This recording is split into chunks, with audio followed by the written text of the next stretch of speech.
So, having a schedule, brilliant. But also there's so much benefit in having some flexibility in that schedule.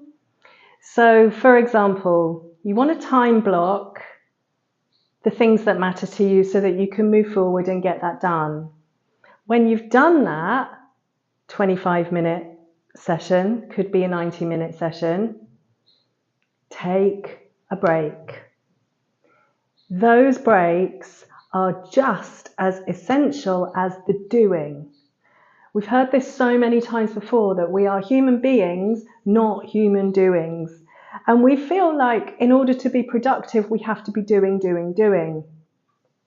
But when you think about it, when you go to the gym, the rest and recovery time is essential for that muscle building. It's essential. It's a part of the whole thing. The rest and recovery is a part of the doing.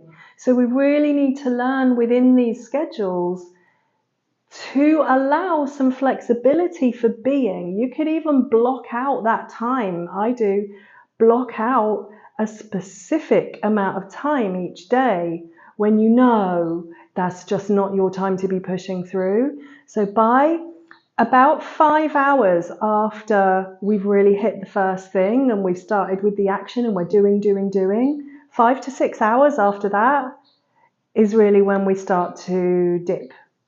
Naturally, the hormones start to dip. We've kind of had enough of the doing.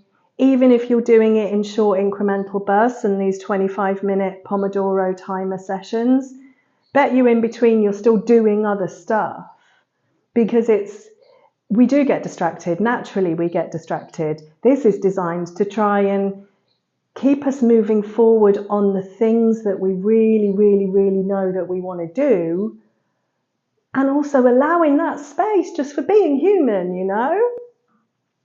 So allowing breaks is so essential, and I recommend scheduling the breaks, and I recommend scheduling dates with yourself, or just time out just to be. And that could look like anything that you want it to be. It's not doing the grocery shopping. It's not planning the next thing. It's not even necessarily cleaning the house, unless that really comes to you as a desire to do that. I really want to do that. It's more about flexibility of nothing. Can you actually sit and do nothing? Not a lot of people can. But it is in that space of nothing, of just being with yourself, taking a walk, nothing else, nowhere else to be, nowhere else to go, nothing else to do.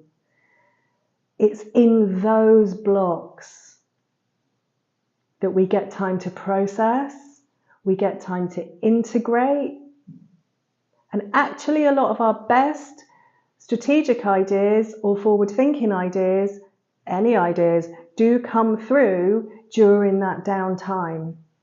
So in thinking about scheduling and what you're scheduling, it certainly shouldn't look like back-to-back calls or back-to-back things to do.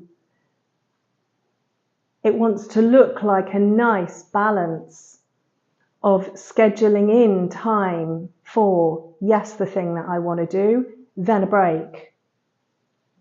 And at least twice a week, big chunks, an hour, 2 hours, just for you to do what you need to do. And if you really want to go overboard on the scheduling, which I do too, I schedule in blocks of time that I am going to go and do my food shopping, grocery shopping, that I am going to clean my house, when I am going to do the laundry. Because all of these things, life admin takes up time. And often what happens is we sit down to do the thing that we actually want to get done, and then we think, no, I'm just going to put the laundry on, and then before you know it, you're in the kitchen washing up, doing all the things, and 2 hours later you still haven't started the thing that you really wanted to do. Whereas if you schedule it, do a block of it, 1% of it, then next in your diary could be 2 hours in the kitchen doing life admin. Yeah, schedule that in, because it's going to happen at some point anyway, and you know that it's going to need to be done, but it's when and how you do it. Is it done in this space of distraction? Is it done in this space of procrastination because it's an easy task to do? These are the tasks to be kind of doing later in the day, later in the afternoon, when we're feeling a bit dopamine depleted, when we're feeling like we just need to do the mundane tasks. Also, a great time to do those mundane tasks is in between the doing where we're taxing the brain. So having this flexibility for ourselves and realizing that doing and being really got to be in balance, and it feels so good when they are, and you'd be surprised at how productive you can be in just a few hours when those hours are intentional. Because sometimes you can go chasing your tail all day and get to the end of the day and think, oh shit, I didn't do that one thing that I wanted to do. But you can do the one thing that you want to do.